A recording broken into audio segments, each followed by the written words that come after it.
We are discussing now with Parliament on how to enact regulations on AI, regulations around the digital space to make sure that the negative misinformation, disinformation, fake news does not rob us of the opportunity to use technology to drive our development. Fake news. What is information? Information is knowledge. It's facts and details about a particular subject. Grammatically, information is an uncountable noun. So we talk about bits of information or pieces of information, but not informations. Information has a number of very closely related grammatical variations. The verb to inform is quite formal and means to tell someone something. And the adjective, informative, is used to describe information that is useful and interesting. Information also appears in at least two initialisms, IT, information technology, and FYI, for your information.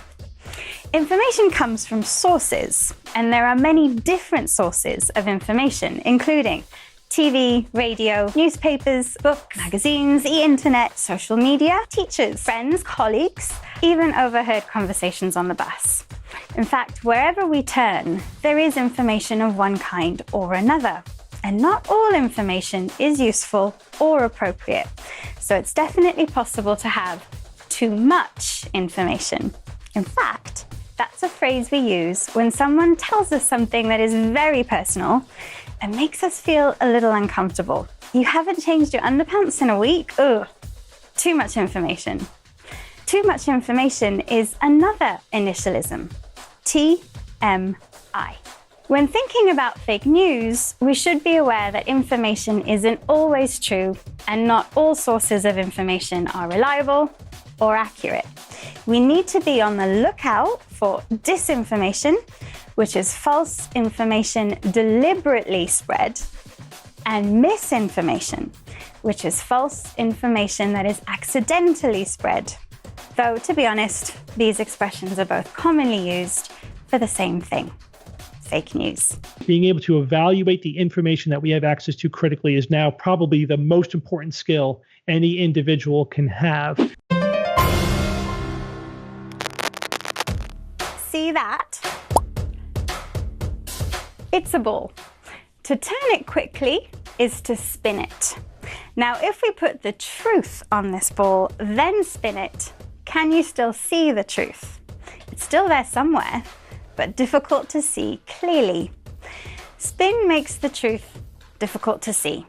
And this is a bit like political spin, a term first used in the 1970s to talk about the way politicians and their spokespeople present information. They will present information in a way that makes things seem as positive as possible without always telling you the whole truth or the whole context. They might highlight the most positive details, but ignore the other details that don't make them look quite as good. Selecting which facts are chosen to publicize is known as cherry picking, and it often doesn't give a full or accurate picture of the whole story. And it's not just politicians of all sides who do this. It happens in the media too, mainstream and social media, and very often we do it ourselves. To explain why, I'm going to need another ball, like a bowling ball. Bowling balls don't roll straight. They curve to the left or right when they're rolled. One reason for this is that their weight is not centered. They have what is called a bias. Bias is the same word we use to describe an opinion that is not impartial, one that is not based fairly on facts, but which may turn one way or another because of personal feelings, political preferences, or ideology. So we might disagree with someone and think that they're wrong, not because of evidence or facts, but just because they have a different way of looking at the world than we do. And when it comes to the spread of fake news, something called confirmation bias is incredibly important. This is when we ignore or dismiss anything that doesn't support our own beliefs and only pay attention to information that confirms the views we already have.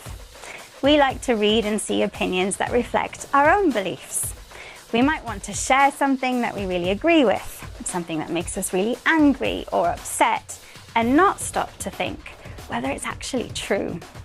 The challenge is to be open to trying to understand opinions that are different from our own and not ignore any evidence that doesn't confirm our own view. This is where critical thinking becomes very important. The skill of looking at information objectively and impartially and trying not to be persuaded by our own biases. Fake news can have real human consequences when it spreads from the online world to the offline world, particularly because of the speed at which this disinformation can spread. Often, unlike in the past, where there were many checks to the information that was being put out to the public, there aren't as many checks with social media, and viral stories containing fake news or other forms of disinformation have real-life consequences for people. For example, if we look at India or Mexico, disinformation and fake news have led to people actually being killed.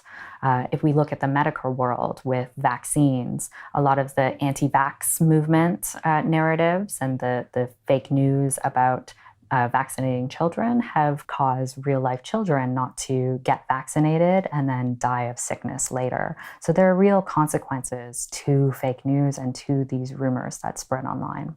The best tip that I can give people who are consuming news non-stop is that you need to, if you see something, you need to find a way to verify it. That means if you see something in the news, check another media organization's coverage of that news to see whether they are following the same line. If you see something on WhatsApp that isn't news, but people are spreading, question why they're spreading it, what's their agenda.